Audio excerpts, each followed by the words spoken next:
in the habit of kind of consistent, like I said, just so that my drawing stays clean and smudgy free as much as possible. The signature out of the way. So if you didn't get one of these yesterday, the sheet of lined paper, if you didn't keep one, there's a pile of them over here on the counter by the little green basket. So yesterday we talked a little bit about the nose being the thing that's connected actually to most things on your face. Your nose goes up and into your eyes, and it comes down and becomes this top section of what becomes your mouth. So it's the one feature that when we shade it, we start to shade almost everything all at once.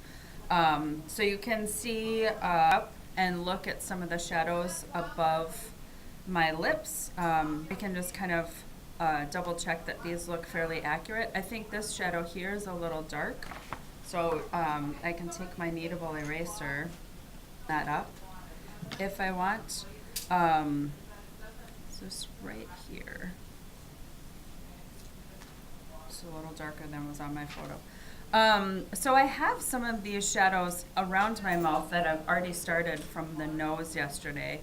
But now I want to think about just my lips in particular. When we talked about lips during our facial features, we talked about the upper lip is almost always the darker of the two lips in terms of shadows. And that has to do with that it's angled, right? It angles back towards your mouth, and so it's always in shadow.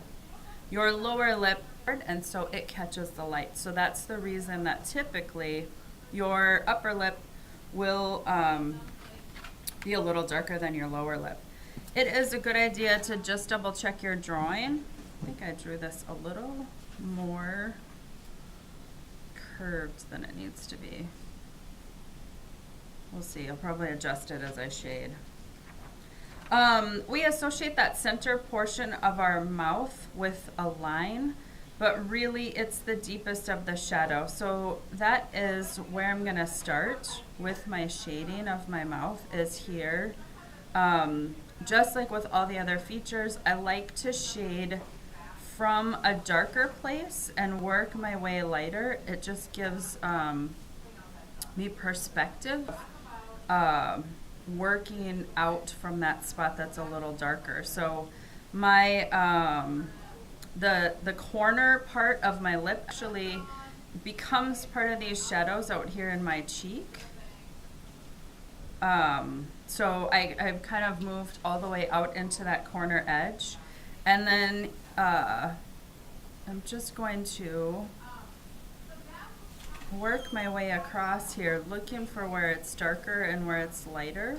A little bit of a dent in my upper lip right here.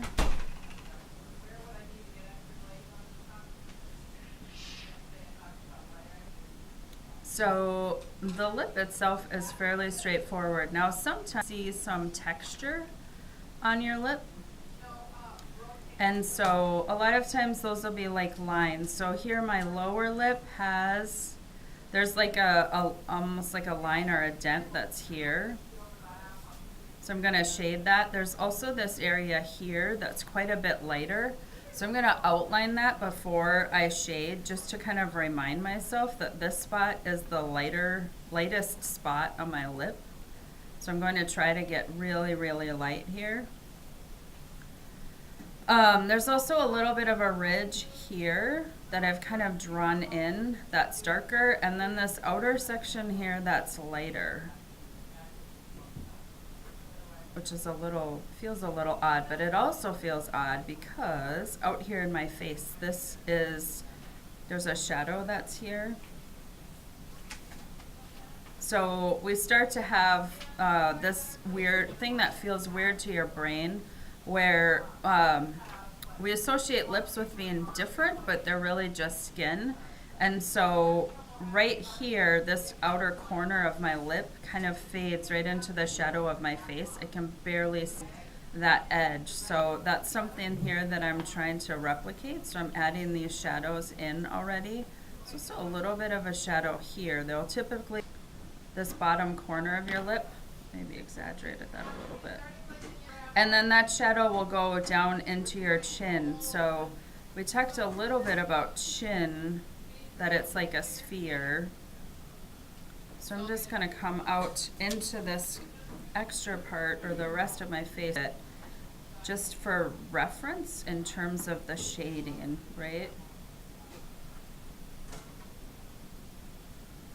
So I'm doing that soft pencil thing that I've done every time, lightest I can get my pencil to go, sort of all over all of a sudden, just in just to kind of ground it. My shadows are starting to look a little funny to me, and usually as soon as that happens, it's just a sign that you need some pencil every place to kind of balance things out again.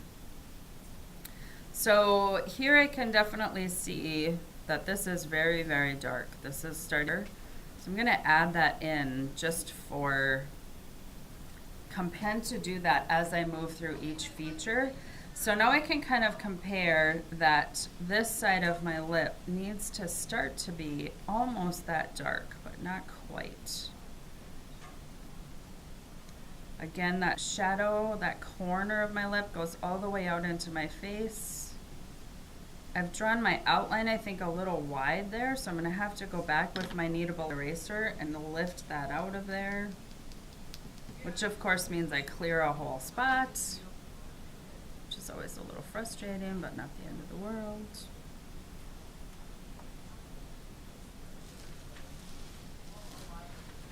And then a lot of times, like I said before, the texture in your lips is almost like a little bit like line. It's a little linear texture. And so you'll see that I kind of shade using a curved, because that will help me have that feeling of this little dent. Let's finish these. I keep jumping around today. Like drawing ADD, right? Chin, shade part of the lip, go back to the lip.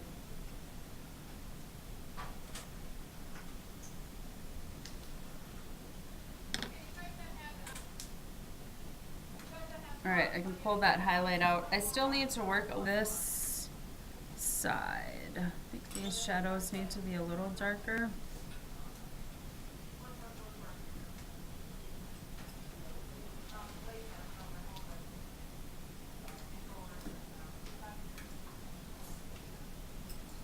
So I'm just comparing back and forth, back and forth. This guy got a little too dark, so I'm gonna lighten that up with my kneadable eraser. So, lips with no teeth. If you have teeth, so lips with teeth are a little different situation. So, I'm just gonna have a pair of lips that are smiling. So typically when we smile, our lips pull a little thinner than they do when we're just have our lips together, right? Pulling your lips against your teeth when you smile. Hopefully, when you through your mouth with your teeth inside of it, you use my patented don't draw the teeth system. And so by not drawing the teeth, what I mean is that you would to just draw the shapes that you sound your teeth. So you can see as I draw just some stereotypical shapes that we would typically see around teeth in a mouth, I've made what looks like teeth. The problem when you go to draw teeth is that your pencil line, go to draw in between these teeth, that line will be too dark. So now what I would do is I'm gonna start again like every other feature. I'm gonna start where it's darkest, and usually where it's darkest when you're smiling is where more of the shadows are. So the shadows are where it's going to go deepest inside your mouth, which are back here by your back. There are quite a few shadows here at the bottom of your teeth. Then your gums are typically a little bit darker than your lip. Again, has to do with shadows. They're inside your mouth. The lips are outside your mouth. Then, if we think about the shadows that are around here,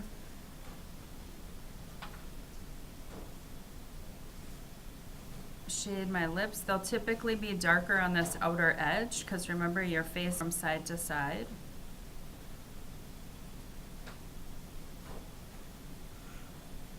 My upper lip will still be a little darker than my lower lip, even though I'm smiling.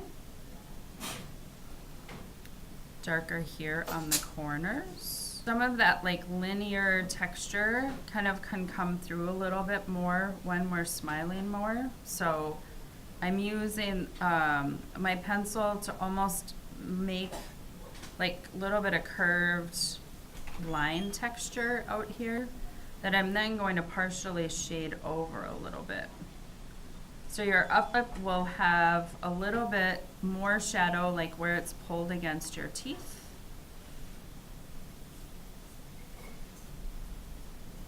There will be a shadow out here on the bottom of your lip that goes out into your chin, typically.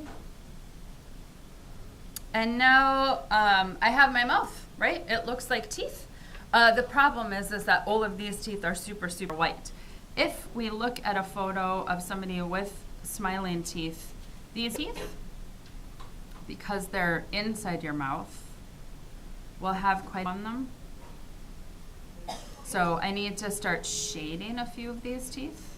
So rather than draw a line around the teeth, I'm simply going to shade the teeth. So it feels like the teeth should be really, really white. They're actually not really, really white. They're inside your mouth for one, so that these back guys in particular are not very white at all. Also, they're inside, so they're being shaded by your lip. So you can see now, without having drawn teeth, I now have a smiling mouth with teeth that looks normal, right? A lot of times if you draw the teeth first, your teeth end up looking like they have big spaces between them, or like they look like, you know, funky Halloween costume teeth instead of like real teeth. And then the biggest mistake is that people want to leave the teeth white. I've shaded on my teeth, so you can see they've been pencil shaded. Because we talked about this before, nothing on your portrait will be the weight of the paper, right? Everything will have pencil on it without a problem, okay? Some of it just lighter so that it seems white, okay? Any questions?